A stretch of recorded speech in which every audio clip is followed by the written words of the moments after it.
família de Deus, eles precisavam obedecer às leis da Torá, e assim, alguns desses cristãos judeus acabaram vindo para as igrejas da Galácia.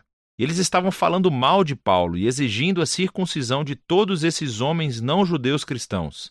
E muitos deles foram circuncidados. E quando Paulo soube disso, ele ficou com o coração partido e irritado, e eis que surge essa carta.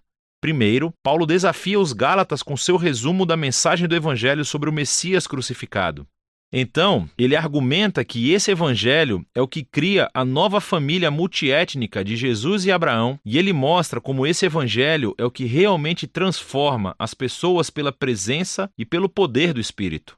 Ele começa expressando sua perplexidade por os Gálatas terem abraçado um evangelho diferente. É o evangelho promovido por esses cristãos que falam mal de Paulo e exigem a circuncisão. Então, Paulo defende primeiro a autenticidade da sua mensagem e a autoridade como um apóstolo. Ele foi enviado pelo próprio Jesus ressuscitado para ir ao mundo não-judeu.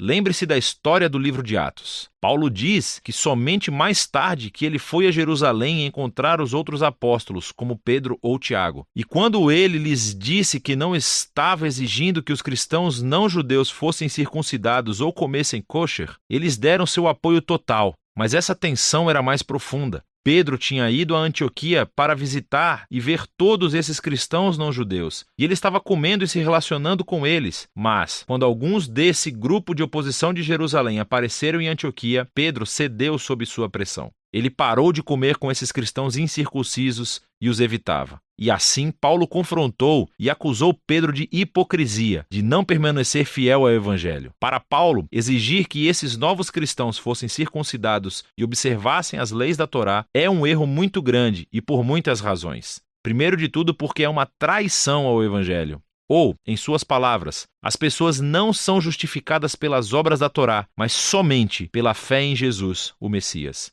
E nós temos fé no Messias Jesus. Ser justificado, literalmente, ser declarado justo, é um termo do Antigo Testamento para Paulo. É quando Deus declara que alguém está em um relacionamento certo com ele. Eles foram perdoados, receberam um lugar na família de Deus e estão sendo transformados pela graça de Deus. E é a convicção de Paulo que ninguém pode ser justificado observando os mandamentos da Torá, senão somente pela fé em Cristo Jesus. Esta é uma frase densa e pode se referir à fidelidade do próprio Jesus para viver e morrer em nosso favor. Ou poderia se referir à nossa própria confiança e devoção a Jesus. De qualquer forma, a mensagem é clara. As pessoas são justificadas apenas ao confiar no que Deus fez por elas, através de Jesus, não pelo que elas fazem por si mesmas. No coração do Evangelho de Paulo está a afirmação de que, quando as pessoas confiam no Jesus Messias, o que é verdade sobre ele se torna verdadeiro sobre elas. Sua vida, morte e ressurreição se tornam deles. Ou, em suas palavras, eu fui crucificado com o Messias. E não sou eu quem volta à vida, é o Messias que vive em mim.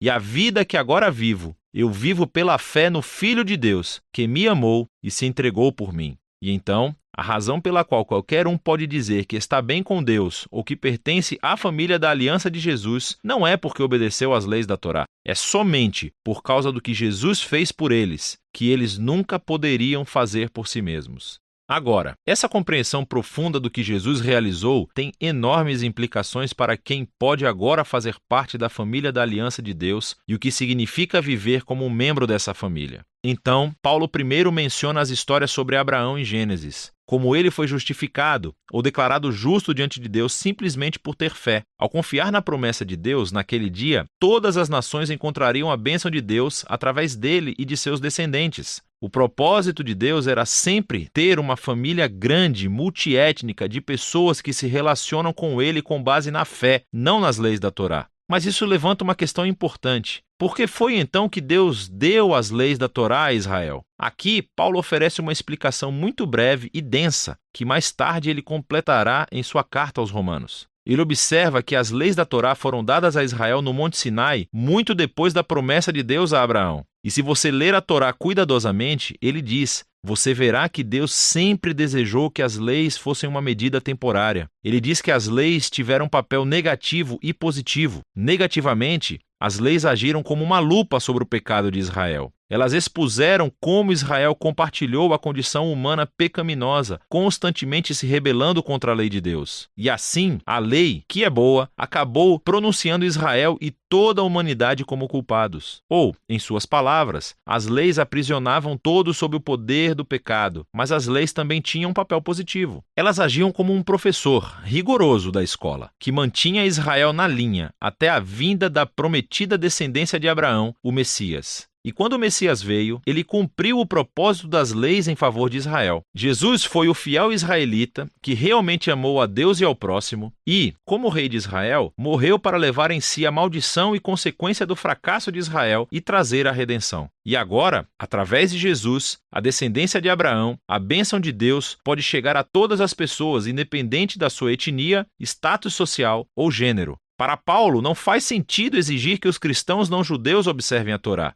Esse tipo de exigência age como se Jesus não tivesse cumprido a promessa de Deus ou lidado com os nossos pecados. Negligencia a nova liberdade adquirida para nós através de Jesus e do dom do Espírito e limita a promessa e bênção de Deus a uma família étnica. Mas os adversários de Paulo podem argumentar que as leis da Torá são um guia comprovado para viver de acordo com a vontade de Deus. Como os cristãos não-judeus aprenderão isso? Paulo responde nos capítulos 5 e 6, descrevendo como a presença transformadora de Jesus através do Espírito é o segredo. As leis da Torá são boas, são sábias, diz Paulo. De fato, todas elas podem ser resumidas como Jesus fez no mandamento de amar ao próximo como a si mesmo. Mas as leis, boas como são, não deram a Israel o poder de obedecê-las. Em comparação, a boa nova é que Jesus cumpriu as leis em nosso nome. E agora, ele vive em nós através do Espírito, transformando o seu povo em novos seres humanos que cumprem a lei amando os outros. Então, Paulo continua, o contraste é entre a antiga e a nova humanidade. Os hábitos da antiga humanidade são óbvios. Estes são comportamentos que desumanizam as pessoas, destroem relacionamentos e comunidades inteiras. E, enquanto as leis da Torá proibiam esses comportamentos, Jesus realmente aniquilou-os na cruz.